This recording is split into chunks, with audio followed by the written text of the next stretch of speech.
Hey, what's up guys? Happy Monday here, and today's video is going to be about shoulder training. Alright? So, the main things you have to know about shoulder is you have to know the anatomy of the shoulder, alright? And then you also have to know the movements, right? But mainly the anatomy. The anatomy will tell you how to train a muscle.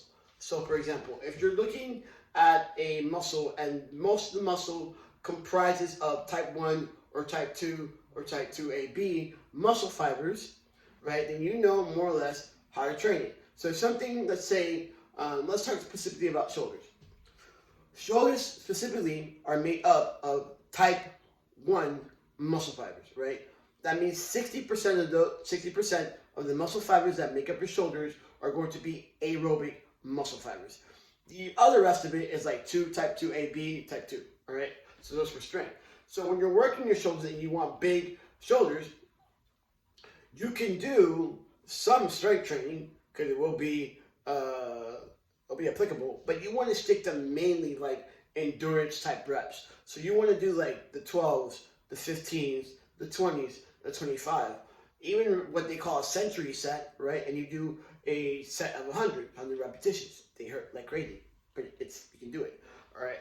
So mainly what you're trying to do is trying to push a lot of blood into that muscle so that the fascia around the muscle actually stretches. You also want to do that because, once again, they have a lot of endurance. So they're kind of like a calf muscle, right? The reason why, you do a lot of repetitions with calves because calves can take a lot of repetitions, and in order to challenge that muscle, you have to make it uncomfortable, so you have to do something that is going to force it to grow. So doing reps of 8 to 10 ain't going to do it. It's, you really got to do like the 20 to 25. So let's talk about each individual head, all right? The anterior head, the one in the front, gets a lot of work when you do chest pressing. So when you're actually setting up your shoulder program, you want to bear that in mind. We don't need to do a lot of like front raises. It is cool to do it sometimes, but it's not necessarily like a main focus. Your main focus should be on your medial head and your rear delt. Okay, the medial head is going to give you that wide, nice look, so that when you're going to the door, you kind of have to go sideways because your medial head is so big. So that's kind of what you're going for. And then the other one is your rear delt, right? No, you don't want to have like this huge front head, and then it comes back there and there's like nothing. Okay, you want to have all three heads, okay, of that shoulder looking nice and plump, so you get a good amount of symmetry.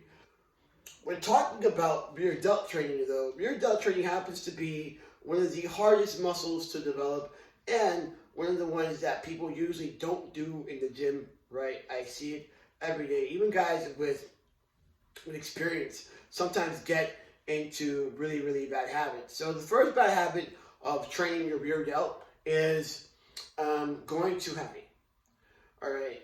When you go too heavy on your rear delt fly or even a pec deck, a reverse pec deck, what happens is that your traps, right, and your rhomboids start to come into the situation. And so, yeah, you're still moving the weight. The weight is still getting moved, but you are no longer focusing on your rear delt. So how do we fix this? You lower the weight, right, and you do repetitions of 15, 20, and 25 and above. All right, and you really focus and try to put your mind-muscle connection on that rear delt. The other thing about the rear delt is the rear delt is actually the secondary mover to rows. So sometimes people actually overtrain the rear delt. So when you are putting your program together, you want to make sure that you're keeping that in mind. So if you're going to do a shoulder day and then do a back day, you might want to put your shoulders would be lateral and the front head of the shoulder, and then put your reverse flies on back day. So that way they're not getting like hit 4 and 5 times out of the week. 2 or 3 times out of the week is fine. Anything above that is overkill. Anyway, so I really hope that this video is informative and that you found something of use to this video. If you have, give me a like, throw me up a comment, let me know you like it. Talk to you later.